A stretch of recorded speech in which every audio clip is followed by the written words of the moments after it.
I have to start this video by saying that I like Jeeps. That's a confession, and of course what I'm referring to when I say that I like Jeeps is that I like the old style Wagoneers and Wranglers. They were iconic in their design and an easy way to enjoy four-wheeling on a budget. So I am a fan of Jeep for those reasons, but once you start looking under the hood, so to speak, the appreciation for the Jeep brand starts to give way to serious concerns about reliability and build quality. I'm Greg, your car angel, and in this video I'm going to go into detail about the Jeep Cherokee, which includes the Jeep Liberty and the Grand Cherokee, and why I feel that they are way below my standards of what I consider a good, solid, reliable used SUV.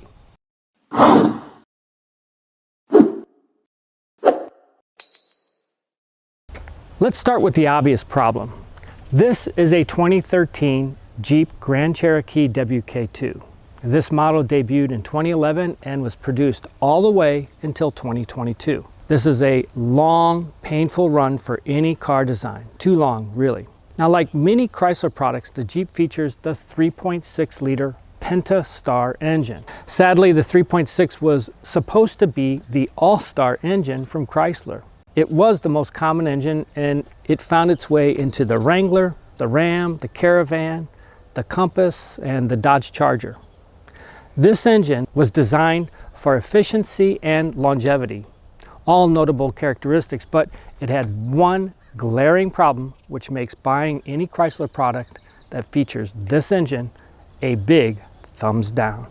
The problem with this engine is that the rockers will fail. Here in front of me, I have the rocker arms and lifters that came out of a Cherokee 3.6 pentastar engine, and this one had only 88,000 miles on it. Of these rocker arms, you have four that I've sort of isolated here that are on different degrees of degradation. At first, you'll have a ticking noise. It'll sound like a typewriter.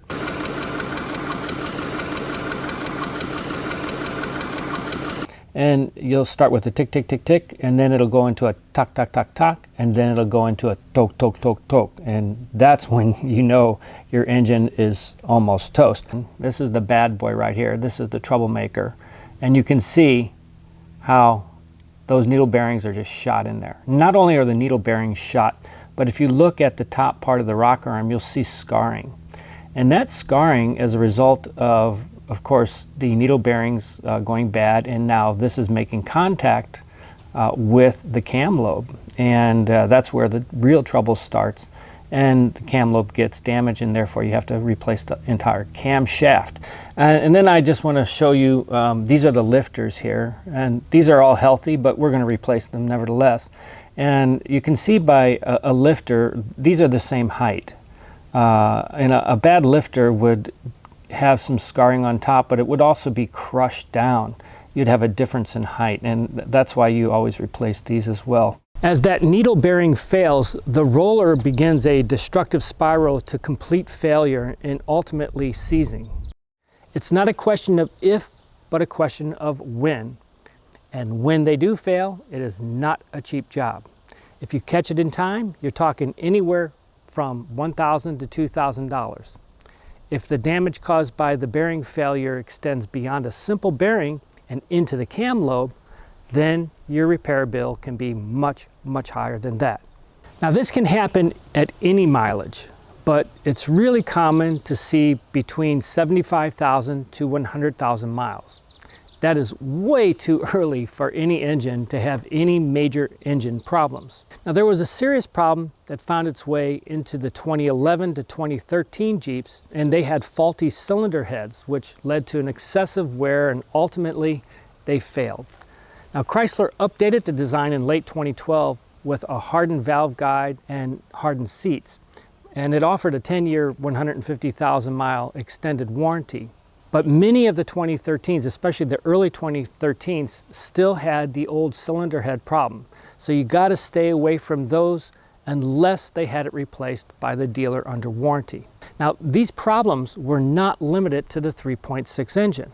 The smaller 3.2-liter engine suffered the same fate as the 3.6, and the larger 5.7 Hemi engine also poorly rated because of lifter issues as well as flattened cam lobes and cam failures, which Chrysler is failing to address.